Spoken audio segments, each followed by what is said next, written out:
My perfectly constructed life, once an unyielding fortress of stability and success, shattered the moment I discovered Eleanor's profound betrayal, revealing a chasm far deeper than I could ever have imagined. Life's trajectory had seemed firmly established for me, a clear route with minimal unexpected turns. I occupied a steady post as executive editor of the Metropolitan Gazette, a role to which I was deeply committed, while my spouse, Eleanor Hayes, flourished as a senior vice president at Sterling Press. Our family dynamic, enriched by two grown children, presented an image of accomplishment and stability. Everything appeared to be in order, at least outwardly. Yet beneath this polished facade, fissures had begun to form, though I failed to perceive them initially. What was on the horizon would shatter every belief I held and painfully dismantle the existence I thought I had meticulously constructed. With agonizing clarity, I was about to uncover that the affection and devotion I harbored for Eleanor were more fragile than I had imagined, destined for collapse. I am Jonathan Reed, married to Eleanor Hayes. I serve as executive editor at the Metropolitan Gazette, a position I've held for nearly a decade, overseeing a team of diligent reporters and shaping the city's narrative. My wife is a senior VP at Sterling Press, a demanding role that often kept her late at the office. Our children are both enrolled in higher education. Our 23-year-old son, Jonathan Jr., is completing his international diplomacy degree at Commonwealth University, a driven and intelligent young man following in my footsteps, though with a different focus. Our daughter, Sarah Eleanor, 21, attends Western Coast University, pursuing a degree in fine arts. Her free spirit is stark contrast to her brother's pragmatic nature. We both maintained a comfortable income, though she consistently earned slightly more than I did, a fact she sometimes subtly highlighted. I believe we were content, or so I thought. We anticipated an enjoyable weekend together, a rare opportunity given our busy schedules. Eleanor had endured a particularly demanding week, culminating in several late-night meetings, and was genuinely looking forward to the annual Children's Hope Charity Ball. She acquired a new gown for the occasion, a stunning black, strapless, backless design, falling a few inches above the knee, featuring a subtle slit on the left side that hinted at her toned leg. She adorned herself with the intricate diamond necklace I presented to her for our 25th anniversary, her cherished sapphire earrings, a gift from a memorable Christmas, and a replica of a significant royal ring she had always admired, a small token I bought for her on a whim during a trip to London.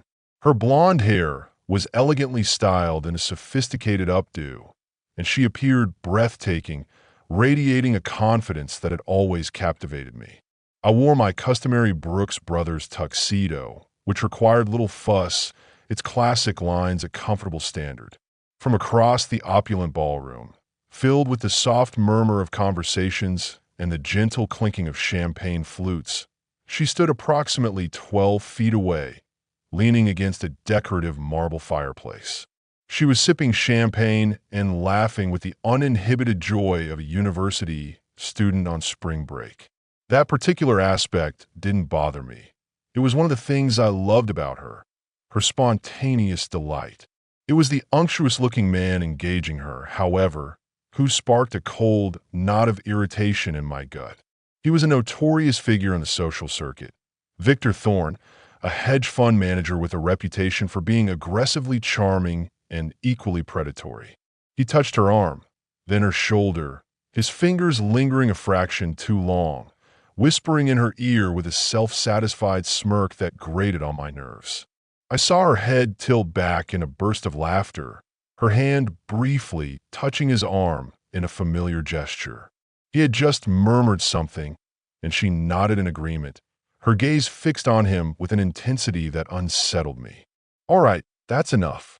Time to extract her from this charlatan before he could do any more damage, or before I made a scene I'd regret. I was about to intervene, my jaw tightening, when a gentle, yet firm, hand restrained my arm. Don't do anything, Jonathan. Your wife is being drawn in by him. and his companions are observing you.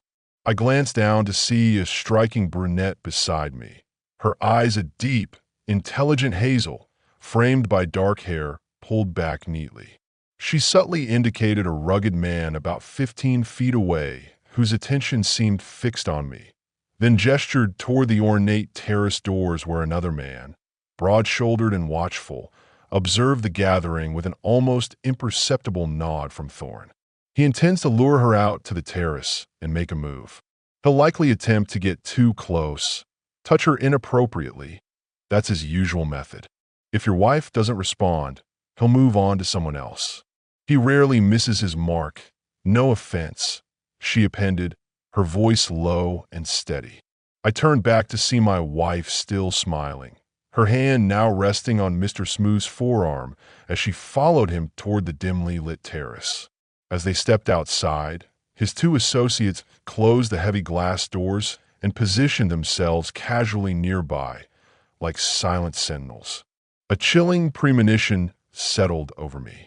Gazing at the woman beside me, who appeared somewhat solemn as she sipped her whiskey sour, her gaze distant, I inquired, "Who are you, and how do you know all this? You speak as if from experience." That was me, 7 years ago, almost to the day, she confessed, her voice barely a whisper, visibly startled by the memory. Her eyes held a deep, unvarnished pain. I listened as Nora Thompson, her name a quiet introduction, oriented me away from the terrace doors, guiding me subtly toward a more secluded corner of the ballroom. She began to recount her story, her voice gaining strength with each word. "I was here with my husband, David, supporting a children's charity event, just like you two. We were happy, enjoying ourselves, planning to make a substantial donation to a cause we deeply believed in. Then he approached me. Before I realized what was happening, his hand was on my back, his voice a seductive murmur suggesting we step outside for some fresh air. I was captivated by his charm, his smooth confidence, and I followed him to the terrace without a second thought. Once there, he didn't waste time. He touched my chest, just above my dress, and asked if I enjoyed it, if I felt the spark.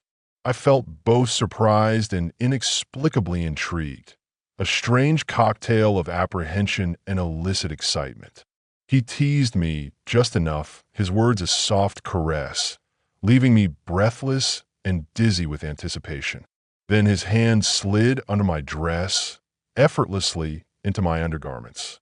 He inserted 2 fingers, and I reached my climax almost immediately, a shocking, powerful release I hadn't expected. Then he made his proposal. He wanted me to spend the weekend with him.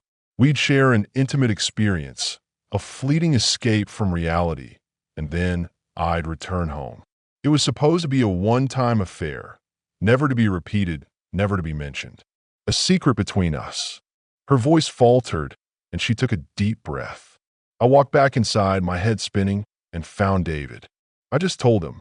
I returned to my husband and informed him, in a daze, that I'd be leaving for the weekend with this man. He stood by silently, his face a mask of shock and disbelief, watching as I walked out with him into the night. That's what happened. My husband, David, was devastated. He was an accountant, meticulous and reliable. When I came back from a weekend, I found him changed. He couldn't even look at me, couldn't bear to be in the same room. I tried to assure him we could get through it, that it was a mistake, a moment of madness, but he couldn't be near me anymore. The intimacy, the trust was gone. We drifted apart, 2 strangers sharing a house. I, consumed by a strange guilt and a desperate need for connection, began seeking casual encounters at night, a dangerous spiral. He became more withdrawn, his work performance suffered, and eventually he lost his job. Our home became a silent tomb. One night I came home after another regrettable encounter and found him in the basement. He had taken his own life. After that, I spent 7 months in a psychiatric therapy ward, grappling with a profound guilt and trauma. My 3 children were between 14 and 10 at the time. They stopped speaking to me. Someone must have told them what occurred, painting me as the villain. My parents, Heartbroken and protective, filed for custody. Although I had visitation rights, I didn't truly understand what they were doing, lost in my own grief. When they were old enough, they filed for emancipation and severed all contact with me. I lost everything, Jonathan. My family, my home, my sense of self. It all started with him. Glancing at her watch, a flicker of pain crossing her face, she remarked, "It took him about 15 minutes to transform me. He's been out there about 12. He works fast." Then she instructed, her voice regaining its earlier firmness, "Don't turn around. Don't acknowledge them. Ignore them completely. If she tries to talk to you, don't look at her, don't meet her eyes. She might say she has something important to share, a desperate attempt to explain or placate. If she does, respond however you wish, cold, cutting, dismissive, and then we'll leave together. Your public rejection will unsettle him and might give her pause, make her regret her choices. This might be the only satisfaction you get, at least for now. We'll go somewhere quiet, somewhere to relax, and talk things through. Can you handle that? Stay alert, Jonathan. This is about to get painful." He heard her footsteps approaching from behind, the rustle of her dress. She placed her hand on his upper left arm, her fingers curling around his bicep, and began, "Jonathan, honey, there's something I need to tell you. Something important." He felt a jolt of disgust at the feigned intimacy, the casual tone. He shook her off, his movements sharp and deliberate, and snapped over his shoulder, his voice a low, dangerous growl that cut through the ballroom's gentle hum. "Stay away from me, Eleanor. Don't touch me. You're nothing but trouble, and you've proven that tonight. Say what you need to, but if you don't come home tonight, don't bother coming back. We're done, completely and irrevocably. And I'll ensure you regret every moment of this. You have far more to lose than I do." He didn't wait for her response. He gestured sharply to Ms. Thompson, his jaw set, and they departed, leaving Eleanor standing frozen in the middle of the crowded ballroom, her face a mixture of shock and dawning horror. "Jonathan, we need to talk right now." Eleanor's desperate shout echoed after them, but he didn't look back. The atmosphere in the ballroom, which moments before had been a calm hum of elegant conversation, now felt charged with tension.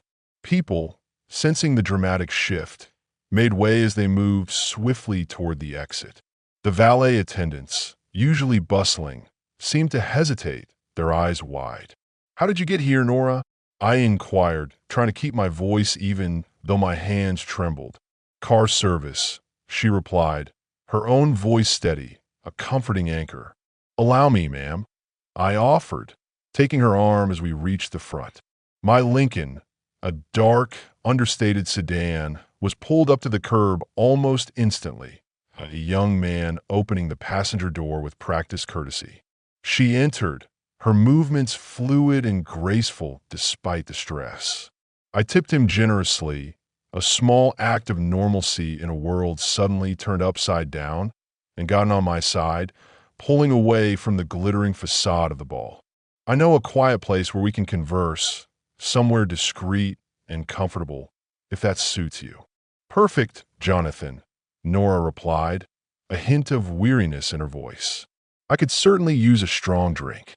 We proceeded to the rustic hearth, a relaxed establishment just on the outskirts of the city, frequented mostly by an older clientele seeking a quiet evening.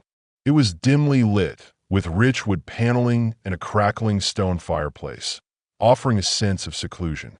After parking the car, we located a secluded table in the rear, tucked away in a quiet alcove, and ordered drinks, a double scotch for me, neat, and another whiskey sour for Nora, along with a plate of shared appetizers.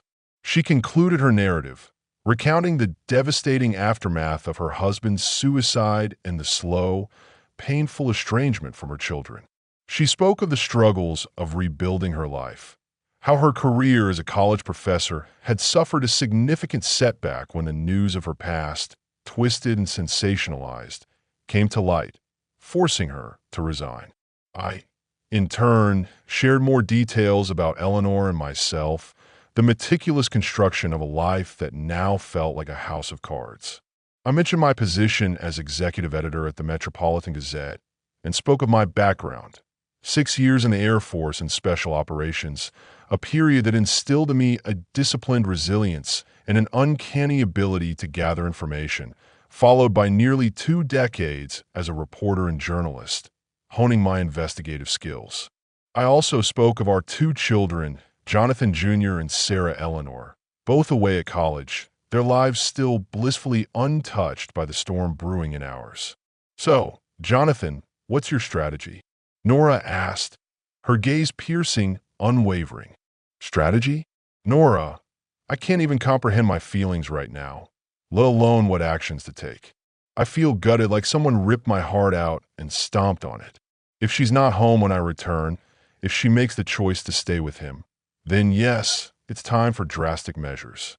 She'll pay for this, and so will he. I, oh God. And the tears, hot and bitter, finally began to flow, unchecked and overwhelming. I buried my face in my hands, the raw pain of visceral ache. She reached across the table, taking my hand, her grip firm and comforting. Her eyes conveyed profound empathy, as if the world had crumbled for us both, her own past mirroring my present.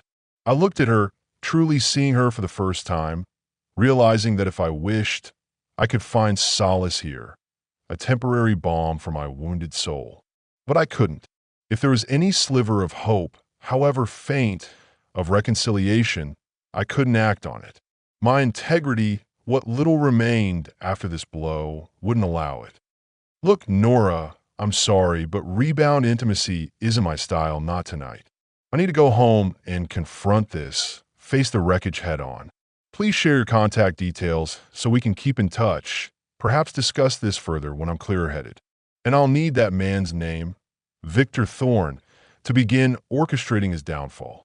She nodded, understanding my resolve. She took my phone, her fingers quick and precise, and entered her full name, Nora Thompson, along with her phone number and address, and then Thorne's name. Jonathan, she said, her voice soft, you're a good man. You didn't deserve this. I had hoped for something more for you, a different path, but I respect your choice. Go home and try to resolve things. Best of luck. Please call me. I settled the bill, the numbers on the receipt blurring slightly through my unshed tears, and we departed.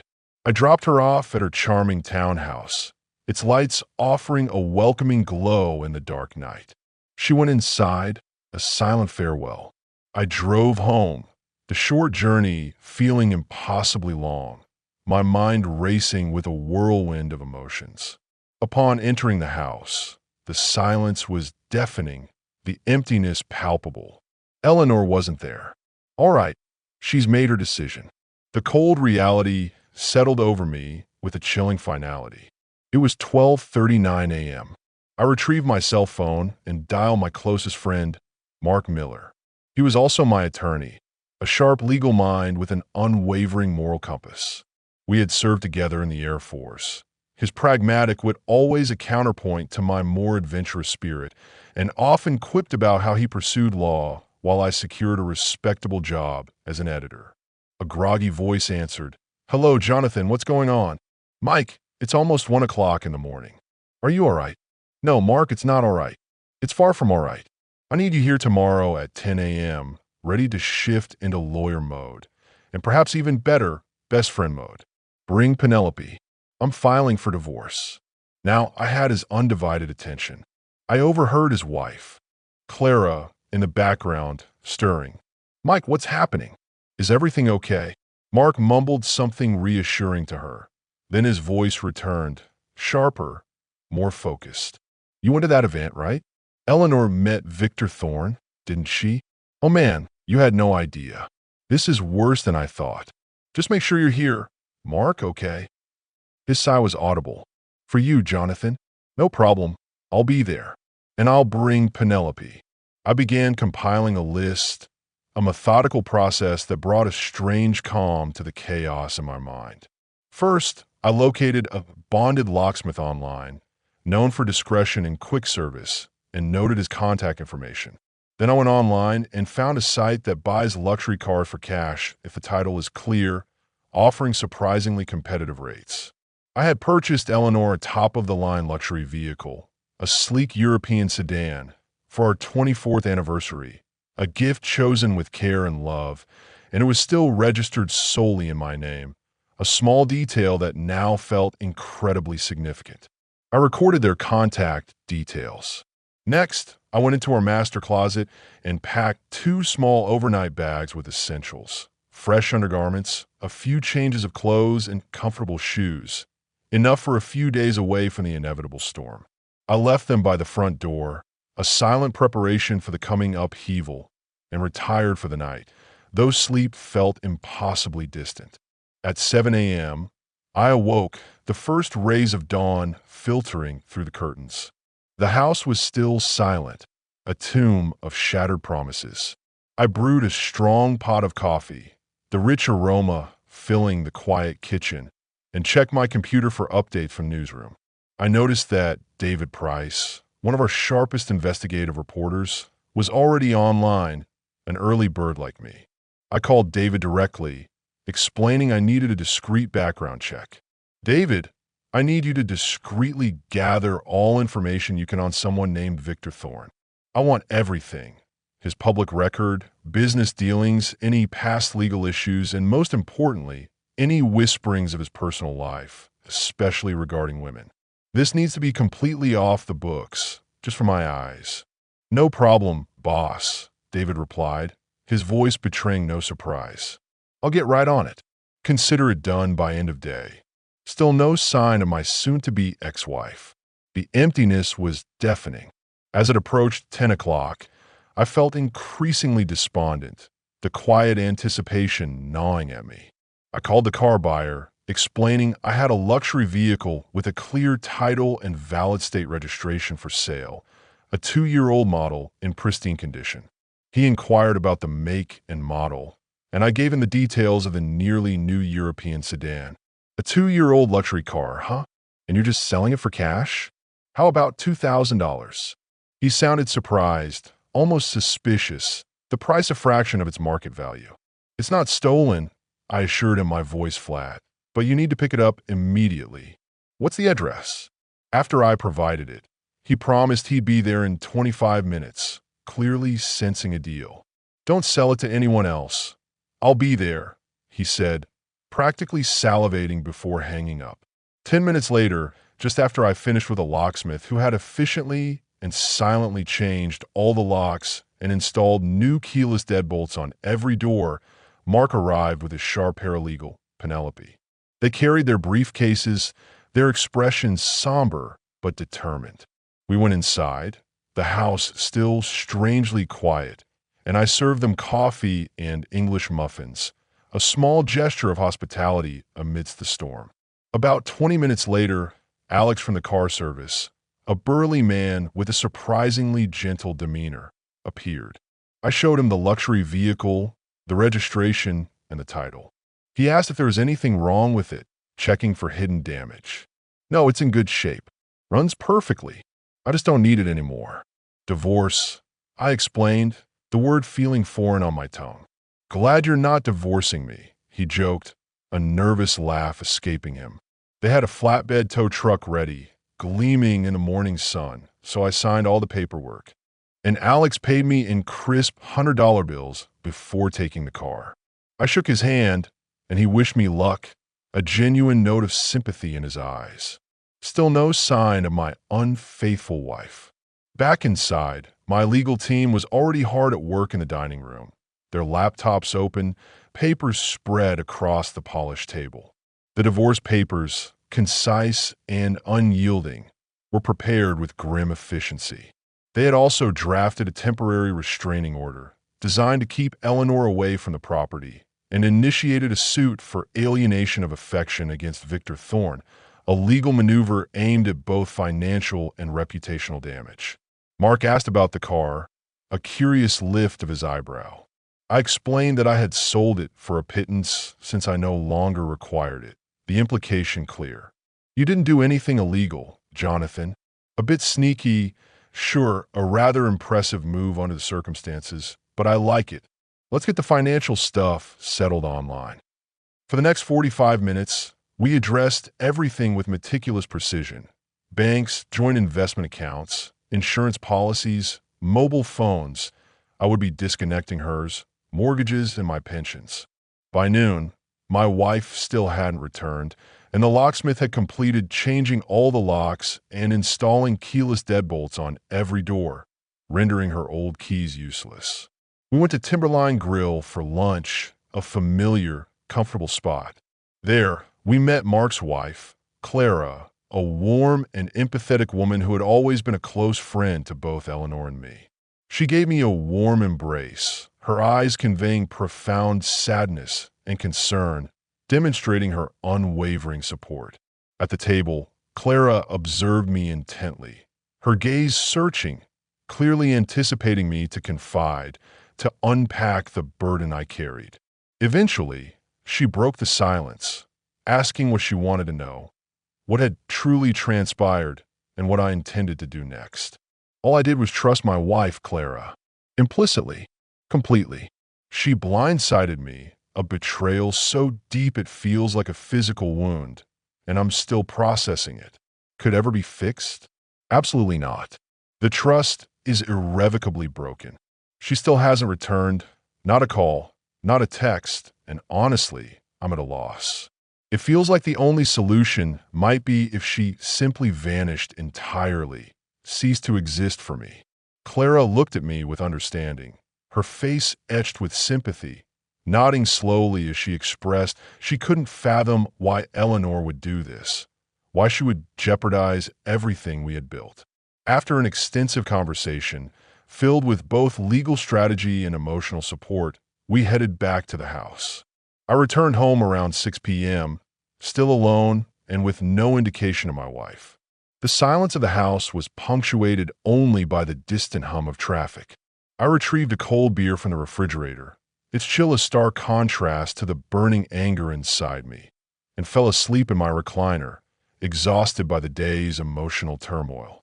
The next morning, I awoke at 7 a.m., groggy and aching, my body stiff from sleeping in the chair, and stumbled to the shower, letting the hot water wash away some of the weariness. After freshening up, I did something I hadn't done in years. I went to church, seeking a solace I wasn't sure I deserved. The quiet sanctity of the church offered a measure of peace, a temporary respite from the storm. I sat quietly in the back pew, praying for guidance, for understanding, but it felt as though my prayers were met with a deafening silence. After Mass, I lingered, hoping for some sign, some glimmer of divine intervention, but it seemed I was on my own in this, and that was simply how it would be. I drove home, picking up a strong coffee at a fast food establishment on the way. I parked my Lincoln in the garage next to my meticulously restored 1980 full-size Bronco, a powerful beast I loved. With the changing weather, I'd soon be driving it daily, a symbol of my rugged independence. After securing the garage, I turned on the TV to watch the local football game. But as usual, our team lost, a dismal performance that mirrored my current fortunes. At 5:30 p.m., my phone buzzed with a text message from my wife. On my way, be home in 20 minutes. A cold smirk touched my lips. With the restraining order soon taking effect, things were about to intensify. Precisely 20 minutes later, I heard the unfamiliar, throaty rumble of a luxury car pulling into the driveway. Peeking out the window from behind the curtains, I observed a fancy European vehicle, dark and sleek, a clear sign of opulence. Eleanor stepped out from the passenger side, her movements confident, and leaned back into the car to kiss someone, presumably Victor Thorne, a long, lingering embrace. After he departed with a final wave, she approached the house, a casual stride that indicated no awareness of the impending storm. She inserted her keys, but they didn't work with the new locks. Confused, her brow furrowed, she tried again, then noticed the two small, overnight bags neatly placed by the door. "What's going on?" she muttered to herself, her voice barely audible, a hint of unease creeping into her expression. She rang the doorbell repeatedly, a frantic, insistent chime, then began pounding on the door, yelling for me to open it, her frustration mounting. "Open the door, Jonathan! What is the meaning of this?" Finally, after what felt like an eternity, I went to the door, opening it just enough to confront my furious wife. She glared at me, her eyes flashing with anger, demanding an explanation. "Simple, Eleanor. Your keys don't work because you don't live here anymore. The woman I was married to, the one who lived in this house, she's gone now. You made sure of that." Her eyes widened in disbelief, a flicker of panic replacing her anger. She leaned in, attempting to kiss me, a desperate plea for normalcy. "But, honey," she began, her voice softening, feigning remorse. "Don't even try, Eleanor. Don't you dare touch me. I have no idea where that mouth has been or who it's been on. How many times did you sleep with him or do other things? We didn't just share intimacy. It was special. It was sacred. It was ours. Oh, spare me the drama, Jonathan," she scoffed, regaining some of her defiant confidence. "You vanished for 2 full days without a single call, a single text. I doubt you even thought of me, let alone worried. Did you keep your wedding rings on while you were with him, Eleanor? Did you flaunt our commitment to the man you were betraying me with?" She flinched, her eyes dropping, stammering, I don't. At least you kept your anniversary jewelry, your diamond necklace, your sapphire earrings. They were gifts, given freely, so they're yours," I said, my voice cold, reaching for her left hand. With a deliberate, chilling slowness, I took off her wedding rings, the platinum band, and the intricate diamond eternity band. "But these are mine, Eleanor, symbols of a bond you desecrated. And the engagement ring, that exquisite solitaire, that was my grandmother's. Remember when I proposed, how much that ring meant to both of us. You won't be needing these anymore." She began to cry, her body trembling, her composure completely shattered. "Why are you doing this, Jonathan?" she burst out, her voice raw with desperation.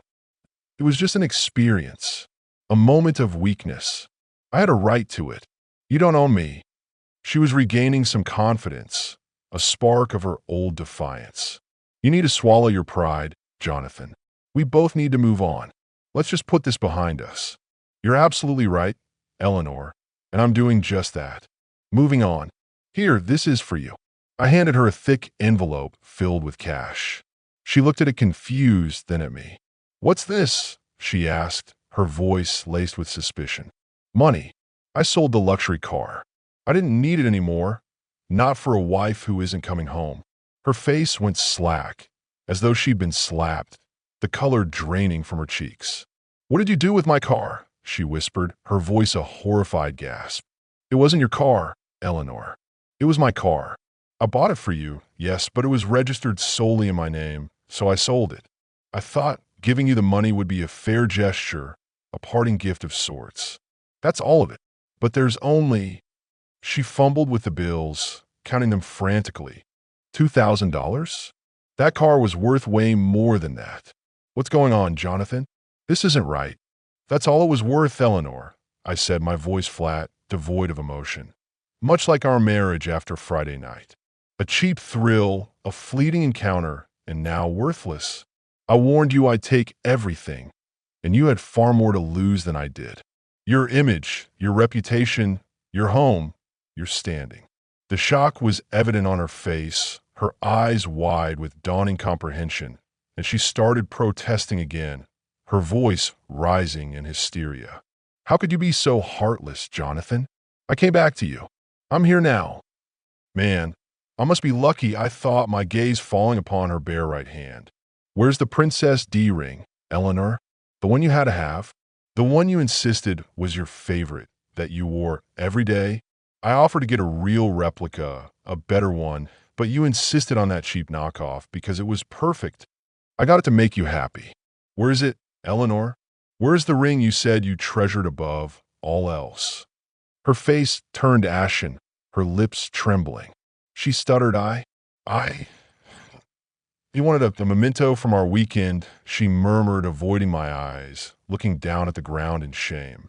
So you not only gave him yourself, your body, your intimacy, but you also gave away the ring you said you treasured, the symbol of your happiness? I asked, my voice barely a whisper, yet it cut through the air like a knife. She blushed deeply, a flush spreading across her face, and nodded, tears streaming down her cheeks. I checked my watch, a theatrical gesture. Get out, Eleanor. We're done. There's nothing left here for you. No. Jonathan, please. I want to come inside. This is my home. Not anymore, it isn't.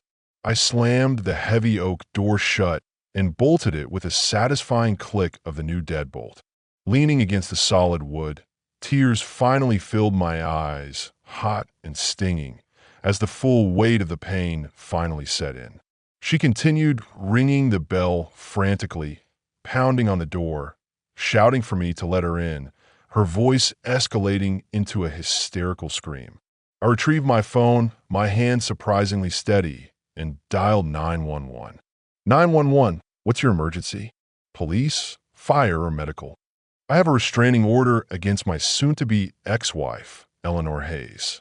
She's outside yelling and causing a disturbance, trying to force entry. Please send someone quickly. The address is 1422 Elmwood Drive.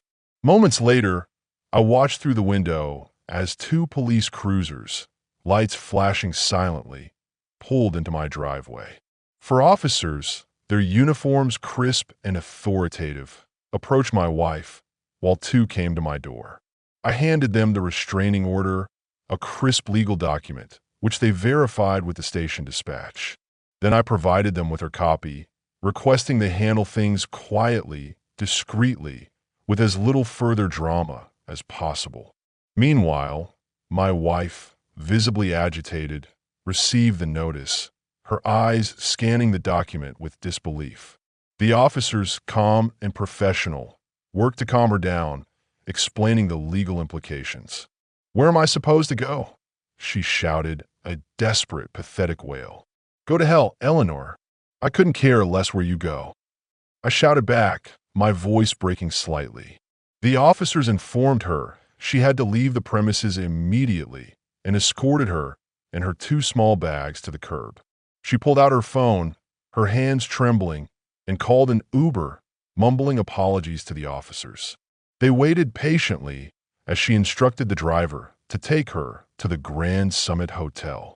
She climbed in, a defeated figure, and they drove off, the flashing lights receding into the distance. The next morning, the city buzzed with the news. At Sterling Press, Eleanor, still reeling and disoriented, headed to her office on the 10th floor, arriving 30 minutes late. Her executive assistant, Emily, a vivacious woman who had been Eleanor's loyal confidant for years, awaited her, her face a mask of concern. Emily followed her inside, closing the door behind them. "Is it true, Eleanor?" Emily asked, her voice hushed, her eyes wide. Eleanor turned to face her friend and assistant, alerted by the unusual solemnity in Emily's tone. "What are you talking about, Emily?"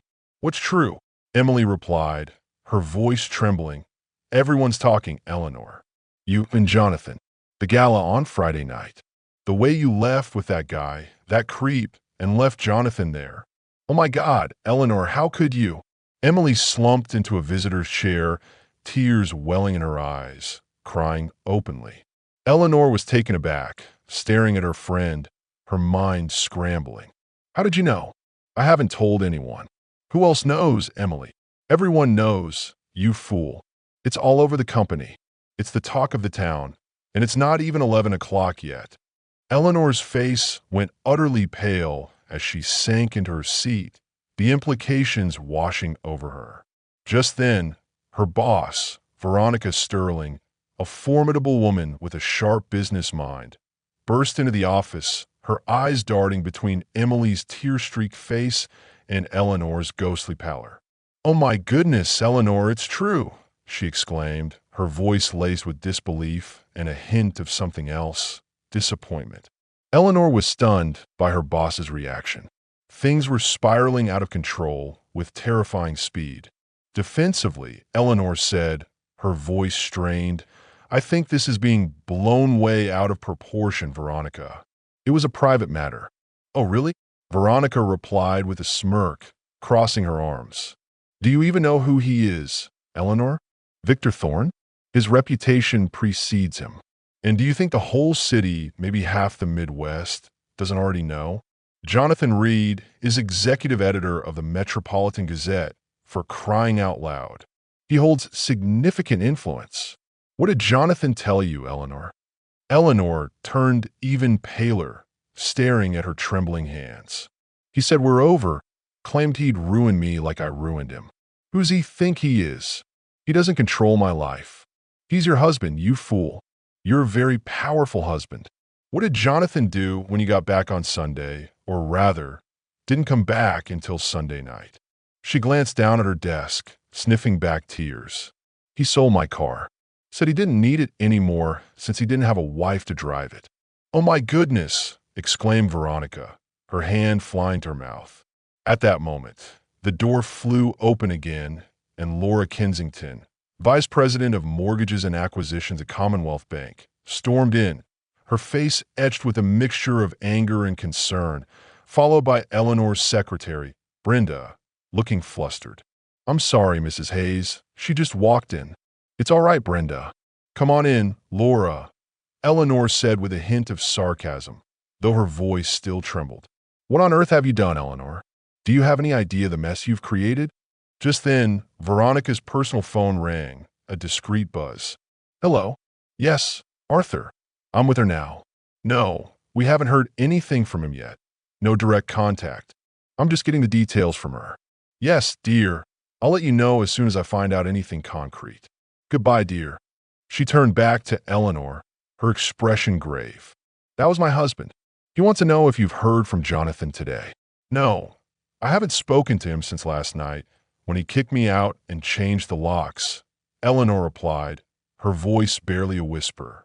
With a sudden realization, she dialed her husband's number on her cell phone, but her phone beeped twice. Then an automated voice announced her service had been disconnected.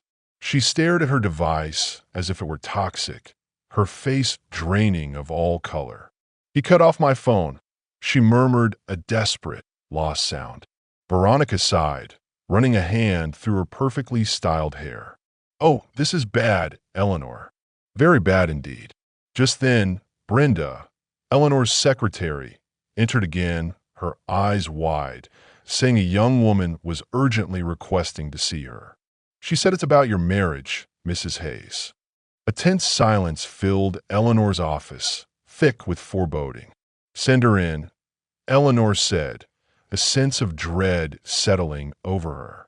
A tall blonde woman in a sharp navy skirt suit, an ivory blouse, 3-inch heels, and a neat blazer entered with a small, professional briefcase. She approached Eleanor's desk, her gaze sweeping around the room, taking in the scene, before fixing her steely eyes on Eleanor. "Are you Mrs. Eleanor Hayes?" "At least for now," Laura interjected, her voice sharp with protective anger. "Listen here, lady. Who do you think you are, just walking in?" "Yes, I'm Jonathan Reed's wife. Do you have something for me?" Eleanor asked, dreading what was coming, a cold premonition gripping her. "Congratulations, Mrs. Hayes, you've been served." The woman handed her a large, thick envelope, snapped a quick photo of Eleanor holding it, a clinical and unsettling gesture, and headed for the door. Pausing, her hand on the doorknob, she turned back to the stunned group, her expression unreadable. "7 years ago, my mother tore our family apart, just like you did. She chose a fleeting thrill over everything. Hope it was worth it, Mrs. Hayes. Good day." And with that, she exited, leaving Eleanor paralyzed with shock and a new, crushing realization. It was Nora's daughter, now a lawyer. Eleanor dropped her head onto the desk, clutching the envelope, her body beginning to tremble uncontrollably. Veronica rushed over, helping her sit up as she struggled to breathe, hyperventilating, tears streaming down her face.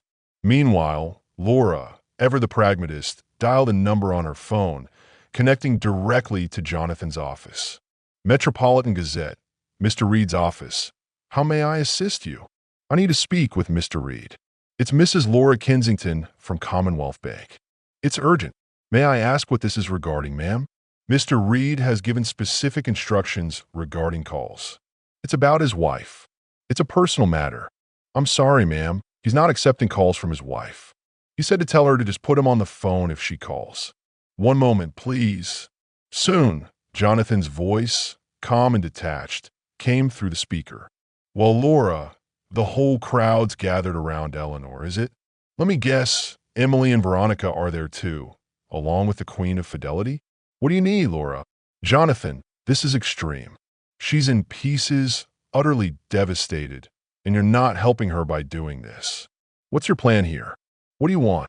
Ask her what she expected to happen, Laura, when she left for a special weekend, abandoning her marriage for a cheap thrill. Tell her to get a lawyer and talk to them. I won't speak to her, not truly, until we sit down with the kids on Saturday, all of us together. Goodbye, Laura. Click. The line went dead.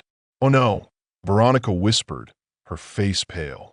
Eleanor, you're in serious trouble. He's completely unyielding. Well, Laura replied, a note of grim satisfaction in her voice. Your only option is to lay it all out, confess everything, and beg for mercy, Eleanor. Oh wait, you already did that this weekend, didn't you, on the terrace? Eleanor's head hit the desk again, a thud echoing through the now silent office. But no one moved to help her, her friend stunned into immobility. Jonathan ended the call with Laura and then immediately dialed his son in New Jersey. Jonathan Jr. was in a committed relationship, serious enough that they had discussed moving in together, and Jonathan hoped this turbulent situation wouldn't impact it, but they needed to talk. After 3 rings, his son picked up, his voice tinged with the slight annoyance of an interrupted student. Hey, Dad, what's up? Everything okay? Not great, son. How's Clara? She's good, Dad's studying hard. What's going on? Is Mom okay? What happened to the gala? She's physically fine, son. Listen, I need you and your sister here for a family meeting on Saturday. Clara's welcome to come too. She's family now. 2 tickets will be waiting for you at the counter on Friday. Janice will send you the details. Don't ask questions, just be here. It's important. It's crucial. Dad, what's going on? You're really scaring me. Your voice is so strange. Son, I haven't spoken to you like this in over 10 years, but I need you to trust me now. Just come and don't ask questions. You'll understand everything when you're here. He hung up, deciding he wouldn't try to influence their views on their mother. He'd let them come to their own conclusions when they heard the truth. His conversation with his daughter, Sarah, went much the same way, though she sounded more emotional, her voice trembling with concern. She also agreed to meet him on Friday. The rest of his day passed quietly, a methodical progression of tasks. He consulted his lawyer again, fine-tuning the legal strategy, and updated his private investigator on any progress regarding Victor Thorne, ensuring the wheels of retribution were turning. Meanwhile, at Sterling Press, Eleanor's few remaining friends gathered around her, trying to comfort her as she sat overwhelmed, babbling incoherently and in tears, clutching the divorce papers. What have I done? Oh God, what have I done? Eleanor cried, barely able to process reality, her world crumbling around her. Finally, Veronica, seeing the desperate situation, stepped up, her voice firm. We need to pull it together, Eleanor, and find a way to even things out. You need a lawyer, and fast. She made a call on her cell phone, her expression grim. Hey, Michelle, it's Veronica Sterling. Can you take on a friend of mine for a divorce case? Her name is Eleanor Hayes. Yes, her husband is Jonathan Reed, the editor. Wait, what? Oh, I see.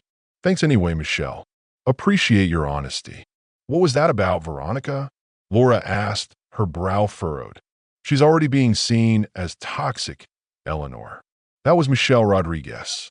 She's a tough lawyer, highly sought after, but she has no sympathy for either bad husbands or cheating spouses. She's a moral absolutist. When she heard Eleanor's name, she knew the situation immediately. She said if she took the case, her own husband, a devout Catholic, would divorce her. They're devout Catholics with 5 kids, and they know Jonathan and Eleanor from the social circuit. Plus, she's heard about the guy involved, Thorne, and his reputation. She practically hung up on me. Laura jumped in, ever persistent. Let me give a shot. I know Peter Davies. She dialed a number on her cell phone, her fingers flying. Hi, this is Laura Kensington. Can I speak to Peter Davies? Yes, it's regarding a divorce matter for a close friend. Hi, Peter. I need to discuss a divorce case with you, urgent. Oh, you've already heard. Well, thanks anyway. She turned to Eleanor, defeat in her eyes. No luck. Honey, I'm running out of options. He heard about what happened and basically said you brought this on yourself, Eleanor. He also mentioned he wouldn't go up against Mark Miller on this for anything in the world. He considers him a legal titan. Eleanor slumped forward, her head falling onto her arms on her desk, the sound echoing through the office. Her isolation was complete. Then I called in a few friends, ex-military associates, and resourceful contacts to stir up some discreet trouble for Thorne. Nothing major that would get them caught, nothing directly traceable to me, but enough to make his life a living hell. They started with petty annoyances. One night, they poured sugar into the gas tank of his prized Ferrari, causing engine issues.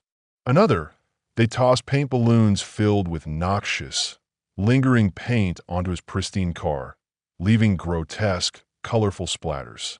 Then they went to work with an air grinder and a roto-zip tool, scratching deep gouges across the hood, sides, roof, and rear deck of his vehicle, irreparable damage.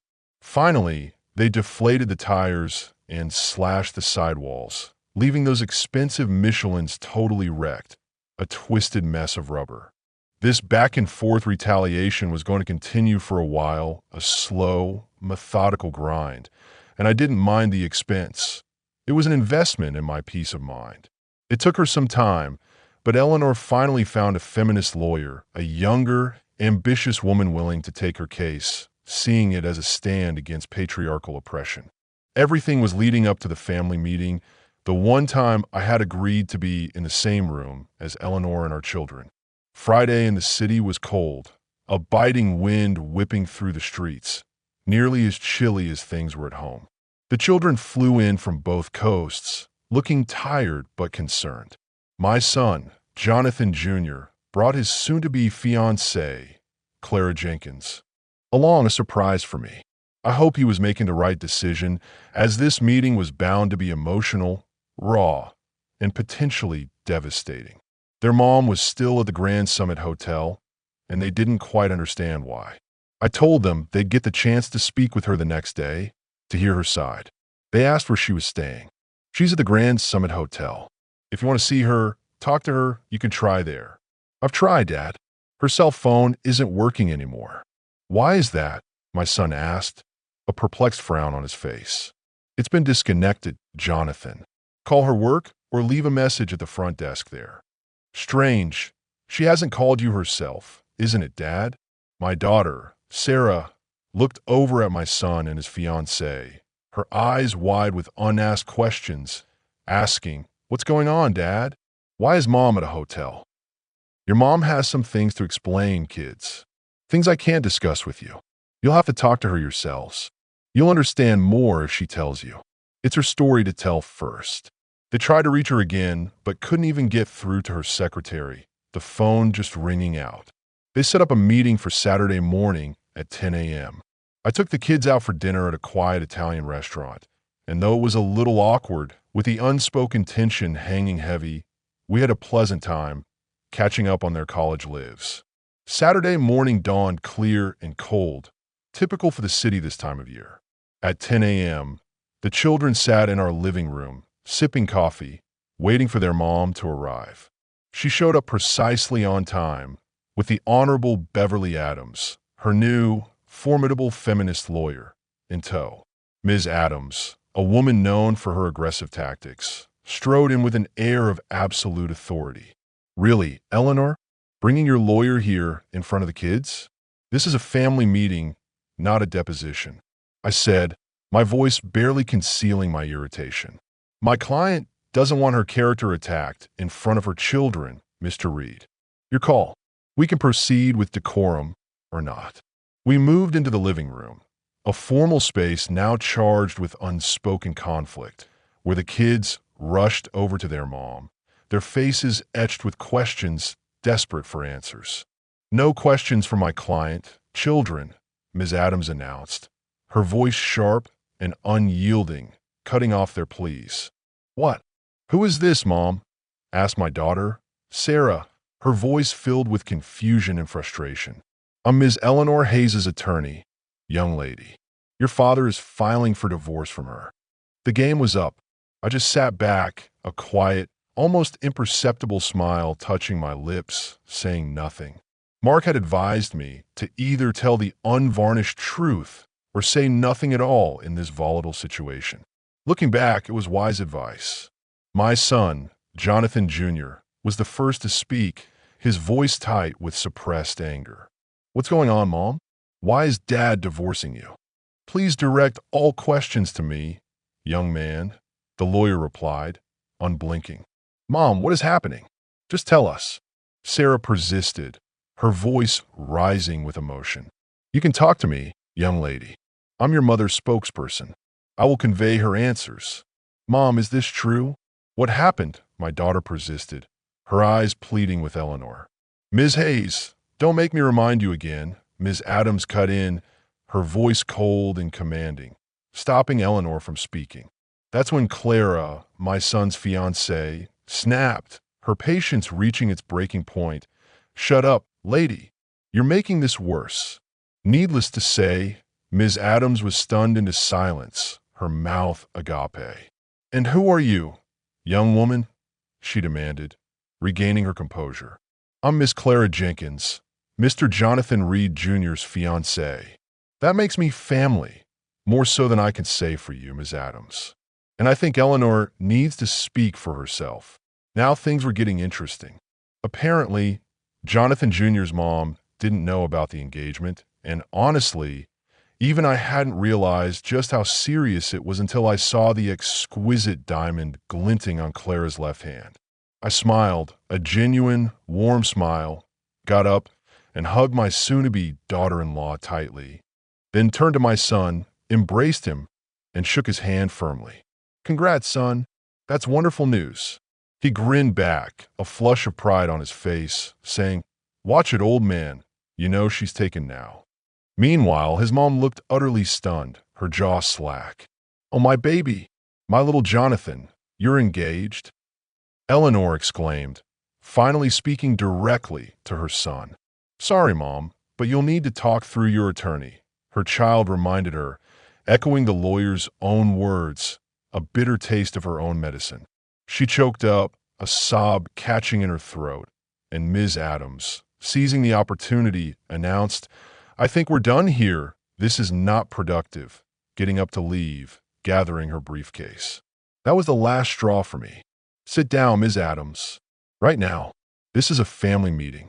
You knew that, and you still brought a lawyer, turning it into a legal battle. You can either stay quiet and listen, or you can leave. But her kids and I need to talk to Eleanor directly without your interference. Understood. The room fell silent, the tension thick enough to cut with a knife. Ms. Adams, looking visibly embarrassed and furious, reluctantly sat back down, her lips pressed into a thin line. Now, Eleanor, other than what I said last night, I haven't told our kids anything yet. This is your chance to explain. You're up first. Don't blow it, Eleanor. Tell them the truth. I shot the lawyer a warning look when she tried to speak, and she quickly fell silent, biting back her words. Flustered, Eleanor finally managed to say, her voice barely a whisper, Your father wants a divorce. Jonathan Jr. looked at her with a hard, unwavering expression. Why, Mom? What did you do? She looked away, her gaze fixed on the wall, barely whispering, I don't know, Jonathan. He just wants a divorce. Sarah and Clara turned their gazes to me, their expressions expectant. I still had my side of the story to tell, so I kept my composure, my face a mask of cold resolve. Really, Eleanor, that's how you're handling this? That's your explanation? She started to cry, her shoulders shaking, barely managing. Your turn, Jonathan. Tell them. She sobbed again, dramatically. Fine. Your mother and I went to a children's charity gala last Friday. It was supposed to be a wonderful evening. She ended up mingling with a man, Victor Thorne, who offered her a weekend of so-called excitement, promising her experiences she'd never forget, an escape from her life. This happened right on the ballroom terrace, in full view of his associates. Women who'd been targeted by him in the past, women who knew his MO, warned me about his intentions, told me exactly what would happen. Then, just as they predicted, they left together, and she, Eleanor, told me, directly to my face, that she was going home with him for the weekend. I feel terrible for not stepping in, for not making a scene, for not confronting him there and then. She's an adult and can make her own choices, yes, but I regret not standing up to him, to her. I could have caused a scene, but I didn't. I feel ashamed and embarrassed by my inaction, by my stunned disbelief. Your mother, however, went ahead with her choice, just as everyone predicted. I didn't hear from her until Sunday afternoon when she texted me a casual message that she was on her way home. She got back, and he dropped her off. I could feel my anger rising, a cold, calculated fury. She walked up to the house like nothing happened, like she was simply returning from a casual outing. Her keys didn't work, of course, because I changed the locks immediately. I didn't want to risk her bringing him, or his lingering essence, into our home, our sanctuary. You sold my car, she interjected, her voice hoarse, desperate to deflect. Already explained, Eleanor was my car. I bought it, it was in my name. I gave you the money from the sale, every penny. I didn't give it away, squander it, like you gave yourself away, your body, your trust, our marriage. Eleanor started to fall apart completely, her mascara and eyeliner smudging as tears rolled down her face, leaving dark streaks. But you know what hurt the most, kids? She wore her diamond necklace, the one I gave her for our 24th anniversary, a symbol of our lasting love, and her Christmas sapphire earrings to the event. When she came home, she still had those, along with her wedding and engagement rings. I took those back because we're no longer married, and the engagement ring, that was my grandmother's, a cherished family heirloom. But you know what was missing? The one piece of jewelry she said meant the most to her. What was her favorite? The one she loved, even though it was just a cheap replica, the one I promised to replace with a better version. The ring she always wore every single day. My kids knew right away, their eyes widening in dawning horror. The royal lady's ring, they said in unison, their voices hushed with disbelief. Eleanor broke down crying, her face buried in her hands, her body shaking with convulsive sobs. Yeah, the royal lady's ring. She lost it, and you know why. I pushed, relentless, unwilling to let her off the hook. Please, Jonathan, stop. Please, she wailed, lifting her head, her face contorted with pain. He wanted a keepsake, I continued, my voice cold and hard. A souvenir from their illicit weekend. She gave it away, just like she gave herself away, Eleanor, for a cheap thrill. My kids, stunned, held on to each other, their faces pale. Eleanor was falling apart, completely shattered. Please stop. I'll sign everything. I'll give it to Robert today. Just stop. This is too much, she pleaded. So I spent the weekend and the whole week sorting things out and crying. Kids, I cried a lot. That's why there's nothing left now. Nothing for us. Then Sarah, ever the tender-hearted one, said, Daddy, can't you forgive her for just one mistake? Please. Jonathan Jr. surprisingly added, Yeah, Dad, it was just one time. Mom deserves better from you. You need to move on, too, for your own sake.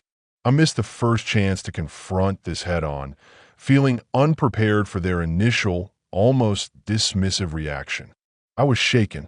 Was I really the only one feeling this profound pain? Was all my fault somehow?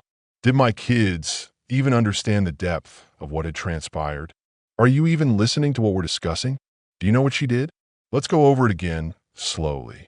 Tell me, Eleanor, did you have an inappropriate conversation with a man who wasn't your husband last Friday night? I talked to a nice guy, she mumbled, avoiding my gaze. Another opportunity to confess slipped by. Answer the question, Eleanor. Was it inappropriate? Well, I suppose I might have, she reluctantly conceded, still hedging. Yet another chance gone, another evasion.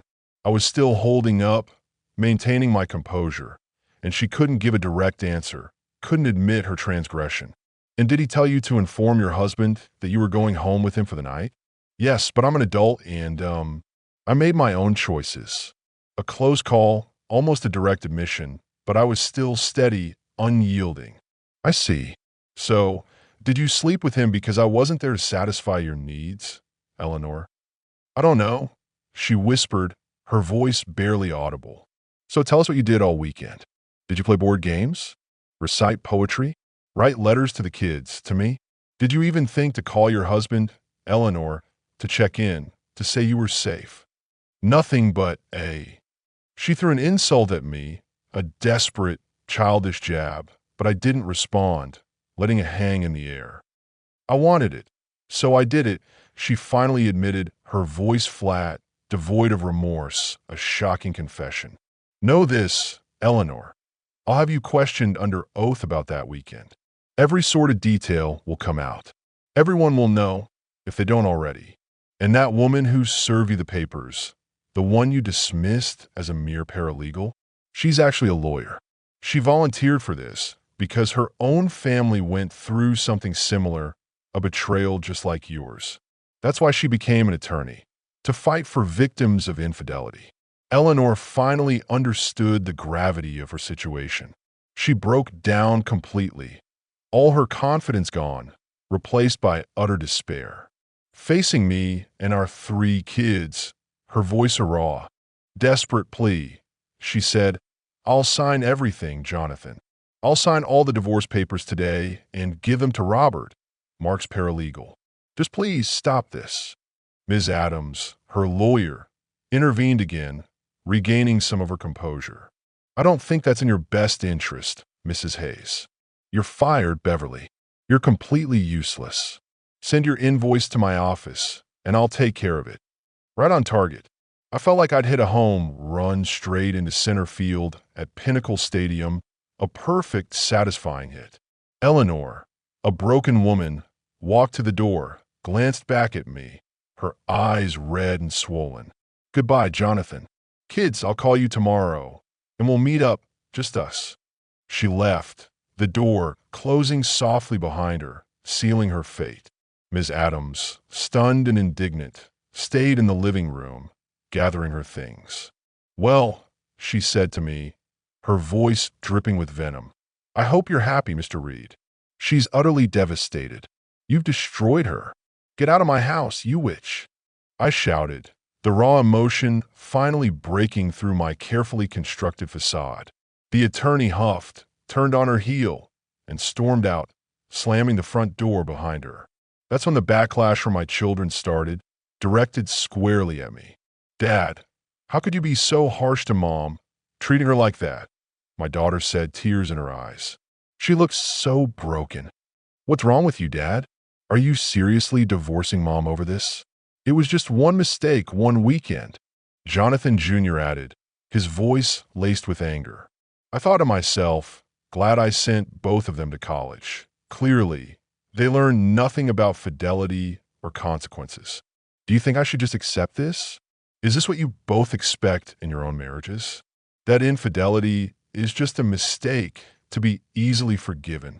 I turned sharply toward Clara, my gaze piercing. If that's the case, Clara, then get out now. Leave? Because this isn't a family you'd want to join. She gasped, staring at me, her face pale.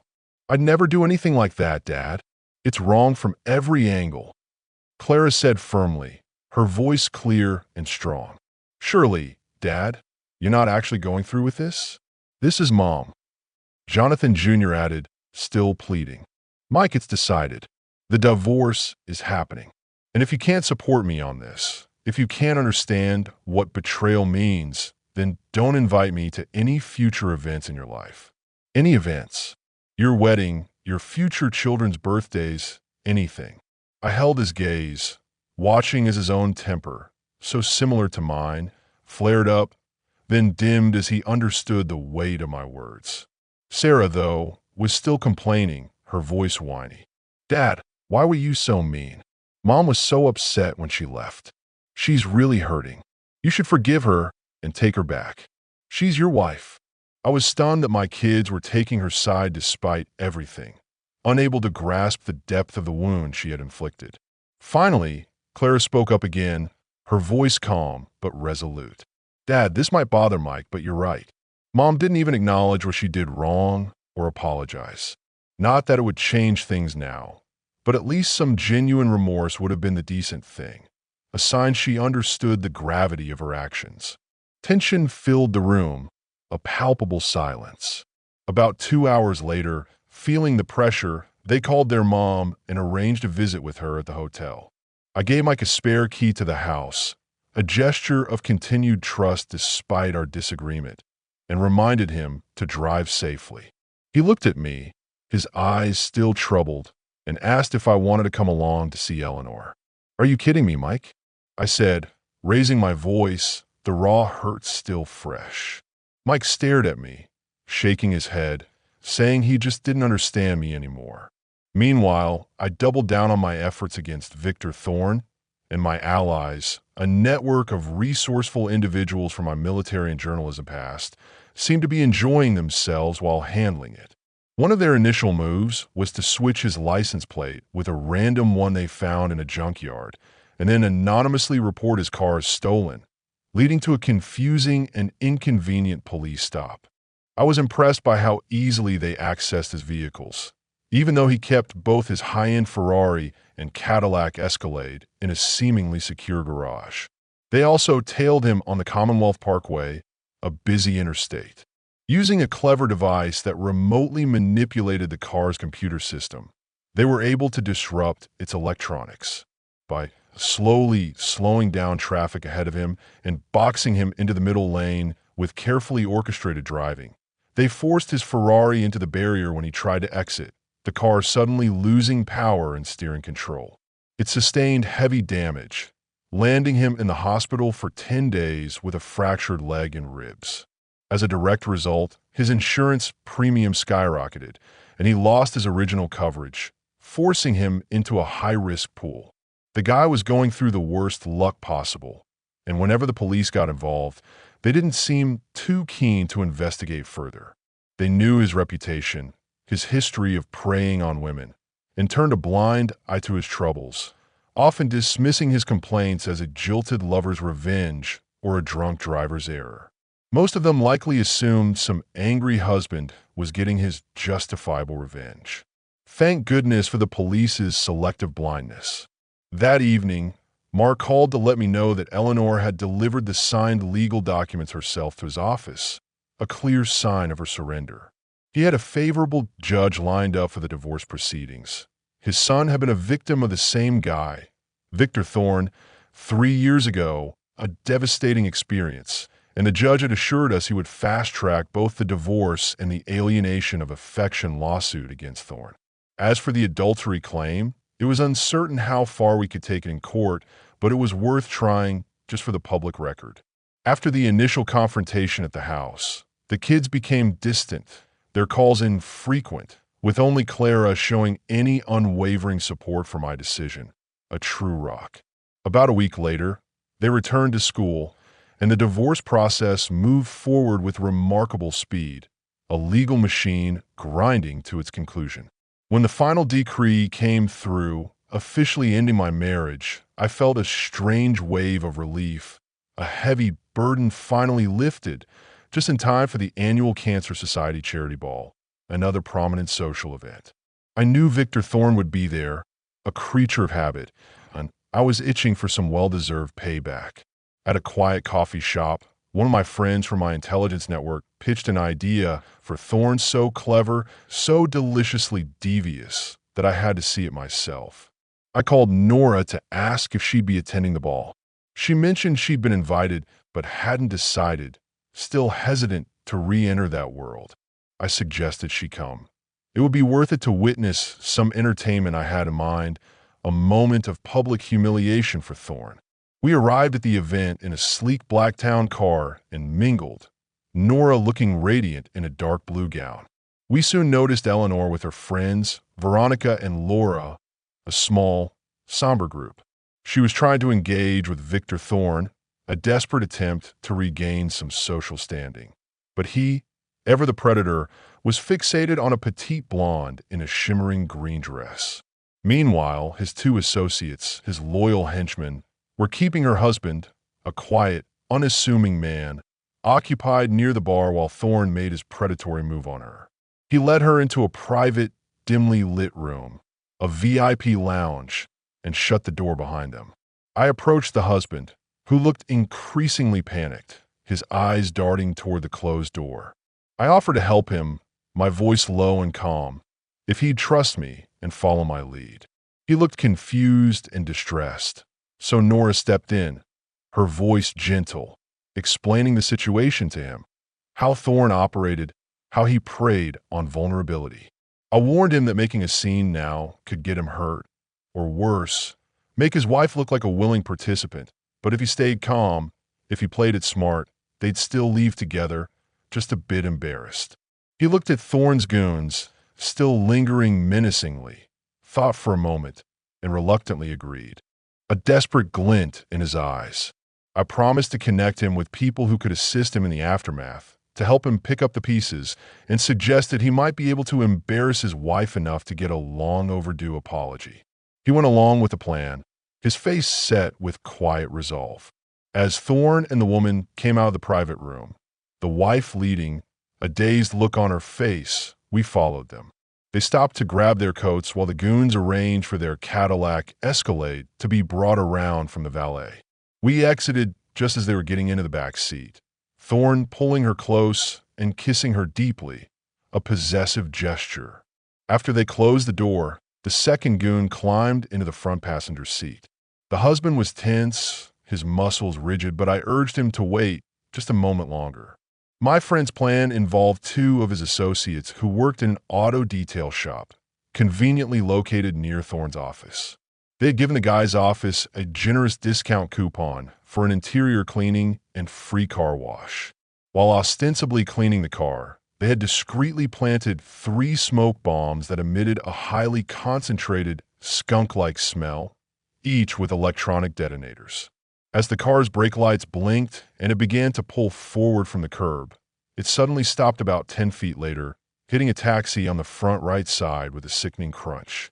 The car filled instantly with a noxious, putrid smoke pouring out of every crack and seam.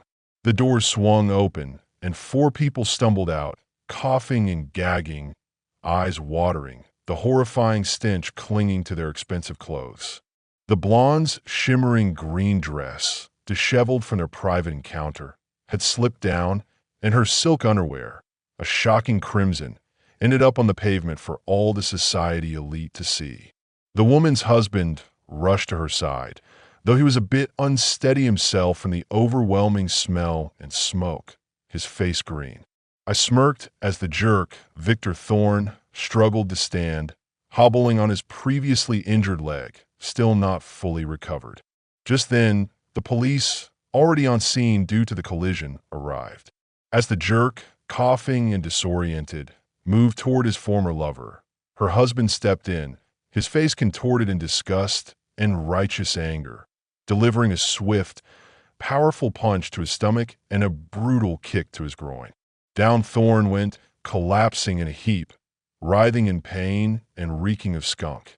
The husband quickly led his wife away, pulling her by the arm, ignoring the lingering skunk smell as he loudly scolded her, his voice echoing in the sudden silence of the crowd, while they left the scene.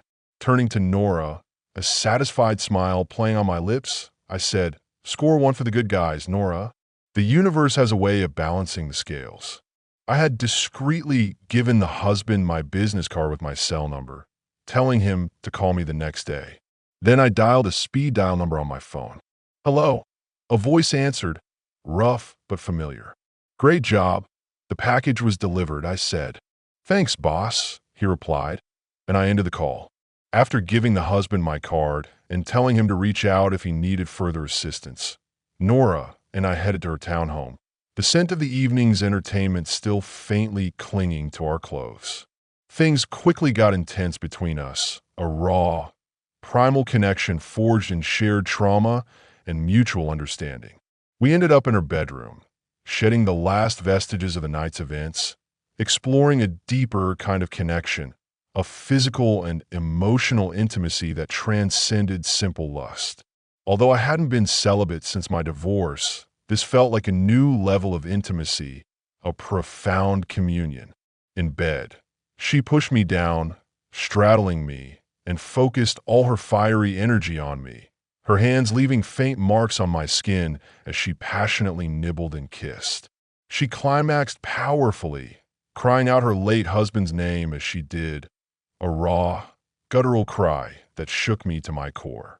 It was a stark, almost brutal moment, her emotions spilling out, unbidden and overwhelming. She collapsed onto my chest, crying uncontrollably, then composed herself, pulling back slightly, and apologized profusely for the outburst. I reassured her, stroking her hair, recognizing her deep, unresolved pain, the profound grief that still lingered beneath the surface. We talked for hours, acknowledging the intensity of the moment, the complex emotions swirling between us. I wasn't certain what I felt for her beyond a powerful connection and a deep sense of camaraderie, but there was definitely something profound. After resting, I showered, got dressed, and kissed her gently before leaving, the first rays of dawn painting the sky.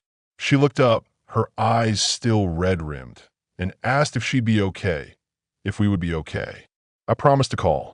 In the following months, Nora and I grew closer, our relationship deepening into a bond of genuine affection and mutual support, while family matters continued to unfold, sometimes painfully.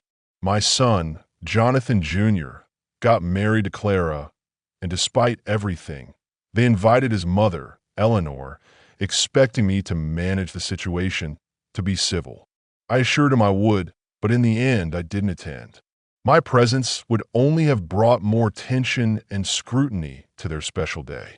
Clara's family, a tight-knit Italian clan from New Jersey, didn't know the full story of Eleanor's infidelity and weren't pleased with me when Clara, in a moment of frustration, filled them in on the sordid details. Her mom was shocked, and her dad was absolutely furious, a man with a strong sense of family honor. The Italian side of her family, deeply traditional, cut ties with my ex-wife, viewing her actions as an unforgivable affront. Things escalated at the wedding reception itself, when one of Eleanor's desperate male friends, a known philanderer, actually hit on her in front of everyone, causing a scandalous scene. Eleanor, humiliated and broken, finally broke down and left the reception in tears. I sent Clara a thoughtful note and a generous check, expressing my pride in her and apologizing for my absence. I also wrote her parents a heartfelt letter explaining, without casting blame, why I couldn't be around Eleanor, acknowledging the pain her actions had caused. I sent my son a straightforward email, explaining my decision to avoid further conflict. The wedding had taken place in Meadowbrook, New Jersey, a beautiful but now tainted memory for me. A year later, my son and daughter-in-law welcomed a beautiful baby boy named Jonathan Gabriel Reed, honoring both his father and grandfathers. Clara invited me to the christening, and I was thrilled, a wave of pure joy washing over me. I flew to New Jersey, booked a hotel, and attended the ceremony at St. Francis Chapel in Riverbend, New Jersey, a quaint historic church. Meeting my grandson, my namesake, a tiny, perfect bundle of joy, was pure bliss, filling me with a warmth I hadn't felt in years. But then I saw Eleanor arrive, accompanied by a new, overly attentive male friend, and I nearly lost my composure, my carefully constructed peace threatening to shatter. She approached me, a tentative smile on her face, and I turned to my son, my voice strained, asking if she was really here, if this was truly happening. Clara, sensing my agitation, gently pleaded with me to stay calm. Just this once, Dad, please. For Jonathan Gabriel. Sorry, honey, I said, my voice thick with unspoken emotion, handing her an envelope I had prepared for my grandson, before turning and leaving, unable to bear the sight of Eleanor. Back at the hotel, I checked out immediately, headed straight to the airport, caught the next available flight back to the city, and went home, retreating into my solitude. Afterward, I nearly had to change my phone number due to the barrage of angry calls and texts from my son, accusing me of ruining the christening. Childish, maybe, but that's just how it went. Time passed, bringing slow changes and new chapters. My son, Jonathan Jr., after completing his degree, landed a prestigious job in the city with the Justice Department, a position he had worked incredibly hard for. When I called to congratulate him and Clara on his new role and asked about my grandson, I heard Eleanor's voice in the background, sharp and accusatory. "Who's on the phone, Jonathan? Is that your father?" she called out from a distance. I hung up immediately and powered off my phone. After that, I mostly kept to myself, retreating further into my private world. The only person I stayed in regular touch with was Nora, who had truly become a close friend and confidant, a safe harbor in the storm of my life. My quiet, relentless campaign against Victor Thorne was still underway, a low-level hum of retribution. He was trying desperately to find out who was behind it, who was systematically dismantling his life. But he hadn't succeeded, his frustration mounting. Even my son and Clara knew about it, a whispered legend. It was minor stuff, enough to annoy him, to chip away at his life, but it had become something of a legend in certain circles. Time moved on, bringing new beginnings and unexpected turns. About 3 months later, Clara called me at work, her voice cheerful. "Dad, next Saturday is little Jonathan's 3rd birthday. We're throwing a party, and we really want you there. He misses you. I'd love to, sweetheart, but you know how I feel. I don't want to ruin it for anyone if she's there. Mom's not invited, Dad. I told Jonathan, your son, that she's not welcome that day. If he invites her, I'll cut him off." He agreed. I really admired this girl, her strength, her fierce loyalty, her unwavering moral compass. My son was truly lucky to have her. "Then I'd be honored to come, Clara." "Thank you." I got the details and cleared my schedule for the day, eagerly anticipating spending time with my grandson. I called Regal Toy Emporium, a classic toy store, and ordered a Tonka dump truck, just like the one I had as a kid, a sturdy metal marvel. They wrapped it beautifully and sent it directly to my office. I remembered getting one for Jonathan Jr. one Christmas, and he had loved it, playing with it for hours. No electronics, just pure, simple fun with metal and rubber wheels. They were always a hit, especially with grandfathers. I arrived at 10 a.m. on Saturday, a perfect autumn day. We had a wonderful time. Lunch, birthday cake, coffee, and in presence, little Jonathan's eyes wide with excitement. I spoke with Clara's parents, who were warm and welcoming, and her dad even said, with a smile, that he could see why their daughter respected me so much. Clara's dad loved the dump truck.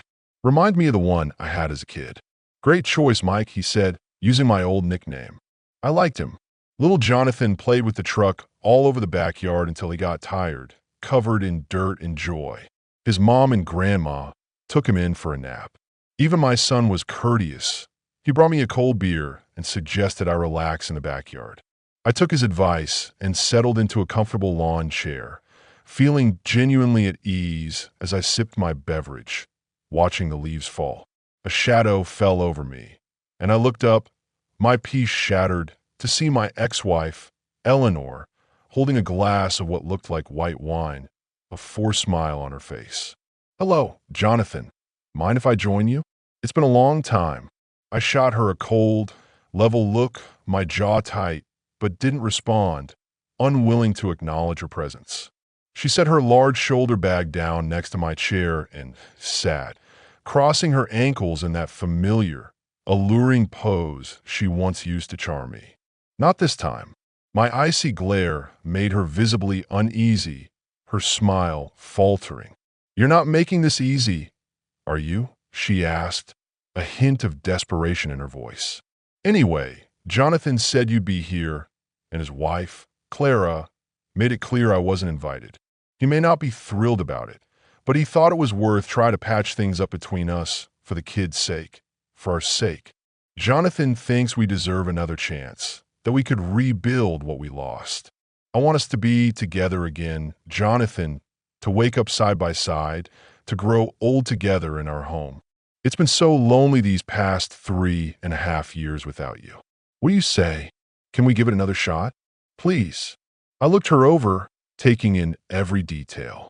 She'd aged, lines etched around her eyes, put on a noticeable amount of weight, and had developed a nervous twitch in her left eye. A constant flutter. No apology, no acknowledgement of her wrongdoing. Just a carefully rehearsed speech, a plea for her own comfort. I wondered what had happened to the vibrant, confident woman I married.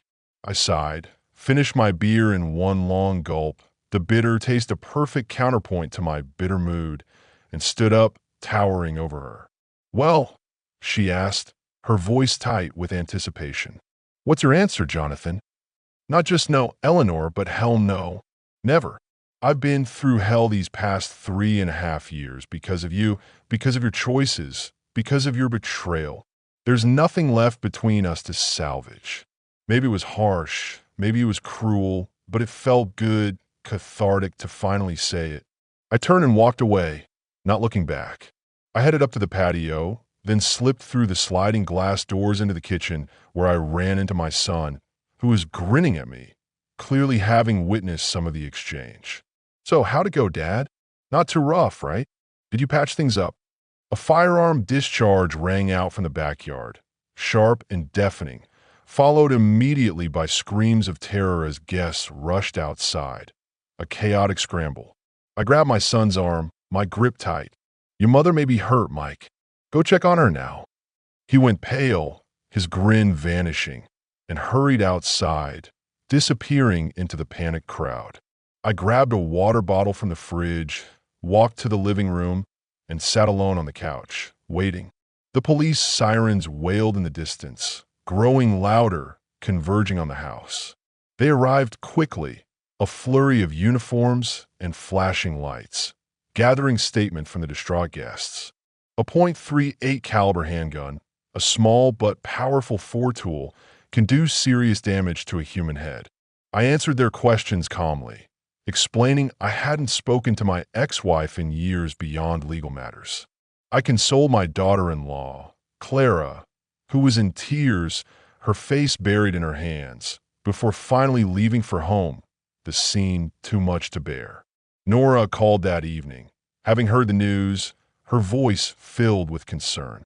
I assured her I was managing, that I didn't need help, just time. "No, I'll be fine, Nora, truly, but thanks for the offer. I just need to process this."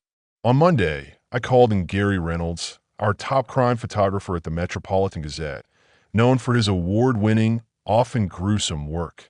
"Gary, I need a favor, a highly sensitive one. My ex-wife took her own life at my grandson's birthday party on Saturday." "Yeah, boss, most people have heard about it. It's all over the wire. We're sorry to hear that, even if you two weren't close.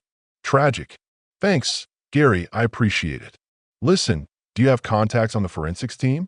I like photos of her skull, her head color, 10 by 12, if possible. I need them for documentation." Gary gave me a curious, almost morbid look, mulling it over, a flicker of professional interest in his eyes. "That's an unusual request, boss. A bit macabre, but I think I can pull it off. I know some folks who owe me one down at the morgue. Might be a bit strange for them to process, though." "Thanks, Gary, I owe you. Keep it quiet." "No problem, boss. I'll have it in a few days. A new chilling angle for my revenge campaign, a final definitive act of exposure, started forming in my mind. The wake lasted 3 days at an upscale funeral home on the west side, a grand but somber affair. Her casket remained closed due to the horrific nature of her appearance, the damage to her head too severe for viewing. She had a large circle of friends, from her professional life and social engagements, with hundreds attending, a testament to her outward persona. I wasn't there. I stayed home. Word spread quickly that my absence didn't go unnoticed, adding another layer to the already swirling rumors. The day of her funeral was cold, gray, and rainy, a fitting reflection of the somber mood, leaving me feeling chilled and damp. The procession included 4 flower cars, overflowing with wreaths and bouquets, 3 limousines carrying her immediate family, and a hearse, with about 60 cars following slowly behind. I wasn't one of them. Instead, I stood at the cemetery, watching from a distance through the misty rain, concealed by the tall, leafless trees. I observed as they carried the coffin to the open grave, a small, dark rectangle in the damp earth.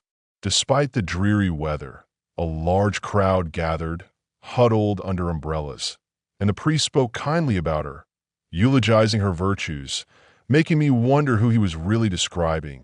A stranger, not the woman I knew. I was surprised he even agreed to speak given the nature of her passing, a suicide. I noticed my son, Jonathan Jr., scanning the area, his head turning slowly, likely searching for me, hoping I would appear. Once the service concluded, people began to leave, their faces somber, and eventually only close friends and family remained. As the crowd thinned further, it dwindled down to just my kids. They walked slowly to the waiting limousines, my son lingering by the back door of the Cadillac, glancing around one last time, a hesitant, hopeful look on his face. When he didn't spot me, he sighed and got inside. The car slowly pulled away, fading into the mist and rain. I stepped out from behind the trees, just as the groundskeepers were preparing to close the grave, their shovels ready.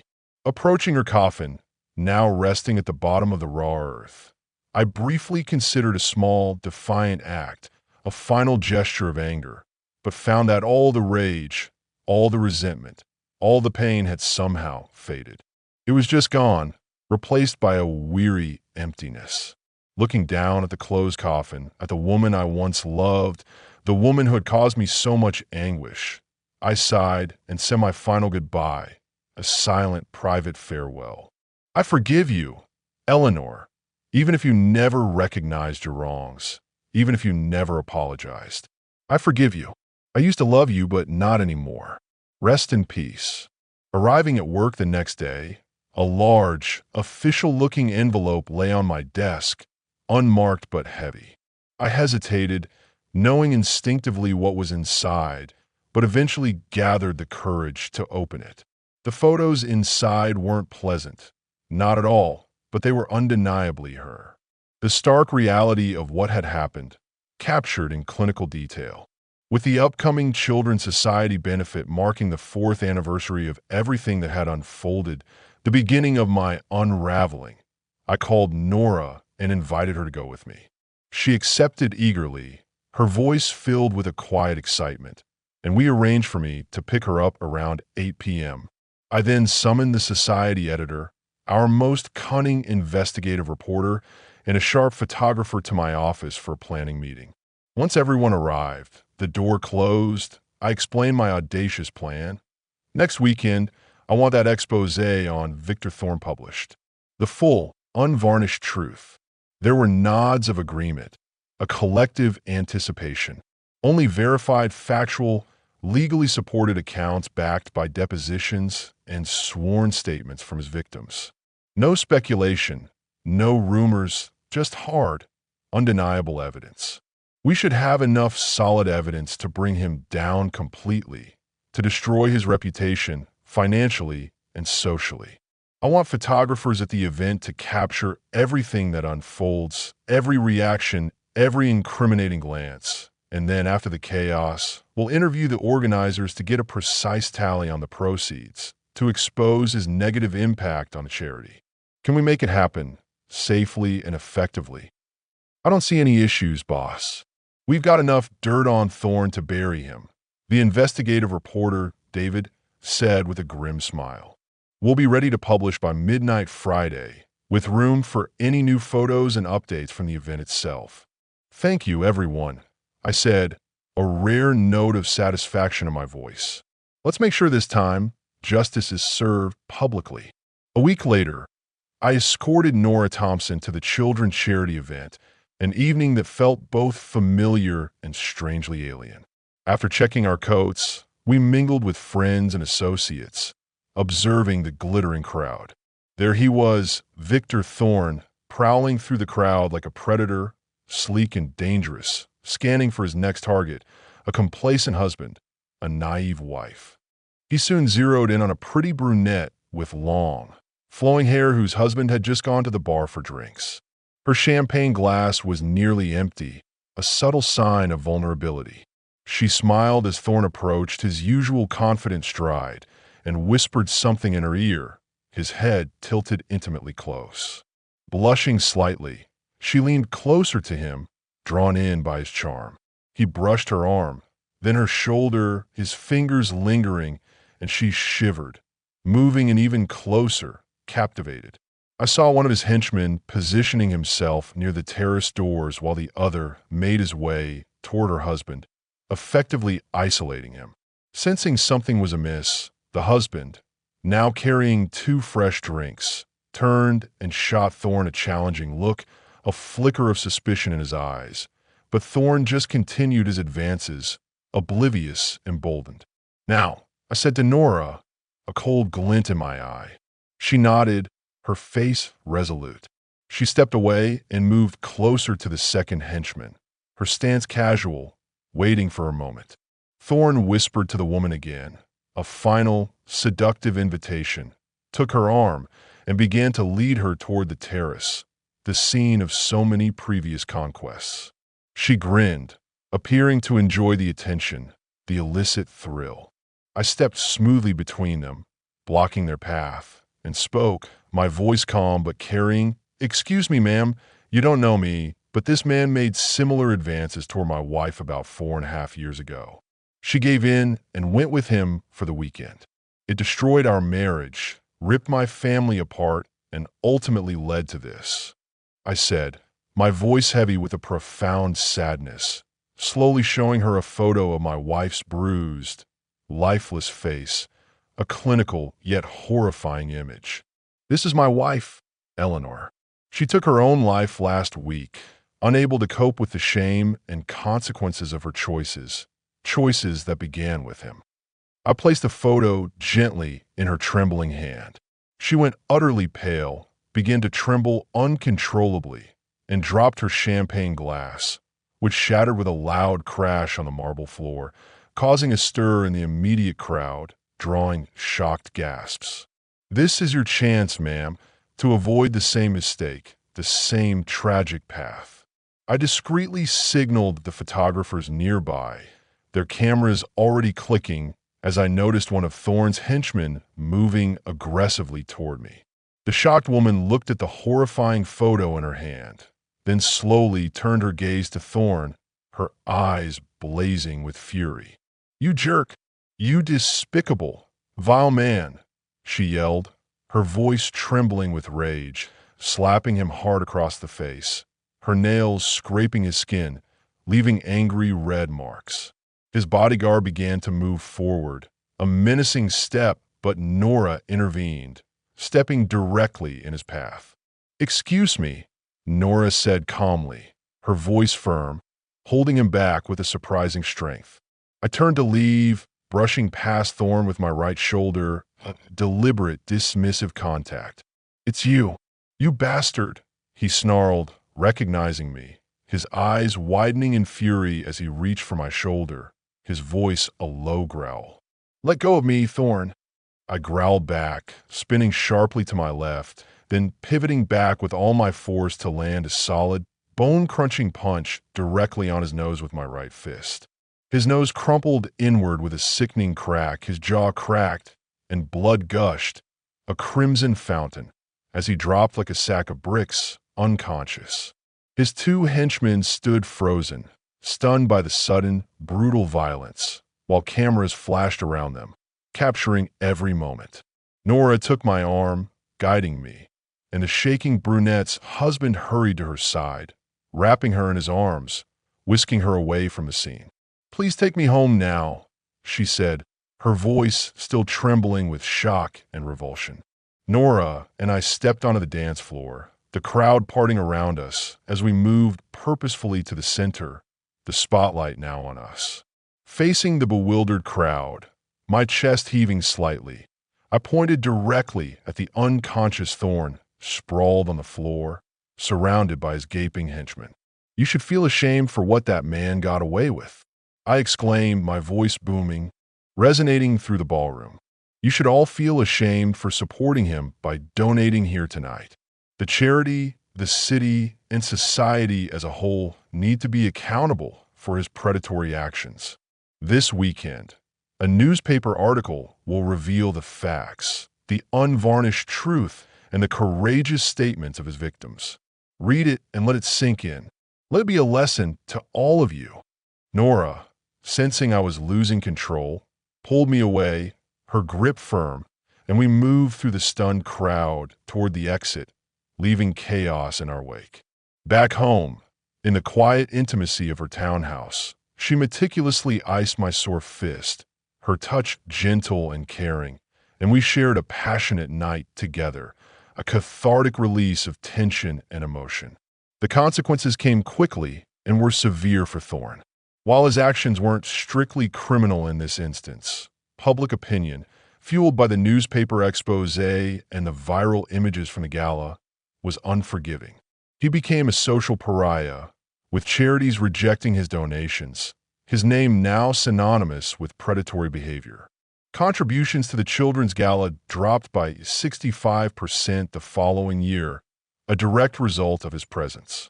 Multiple organizations returned his money, removed him from their boards of directors, or formally censured him. Even a prominent civil rights organization, which he had generously supported, cut ties, unwilling to be associated with his tainted reputation. His damaged reputation as a stockbroker led to the loss of his license and, subsequently, his job. No one would trust their money with him. He tried to sue me for assault and defamation and have me arrested, but the husband of the woman he targeted at the ball, who happened to be a local prosecutor, started his own thorough investigation into Thorne's past misconduct, which made the lawsuit pointless, effectively silencing him. 2 weeks after he was fired, Victor Thorne was found in a dark alley near the industrial district, his body brutalized, his most offending member removed and grotesquely placed in his mouth, a gruesome act of poetic justice. Too bad, I thought, a shiver running down my spine. Nora and I became a committed couple, exploring the depths of our connection, though we remained uncertain about marriage, scarred by our pasts. Reconnecting with my children, a slow and arduous process, and building relationships with her children, who were initially wary, has been both challenging and rewarding. We're working through the challenges as best we can, one day at a time, finding solace and strength in our shared experiences and our growing love.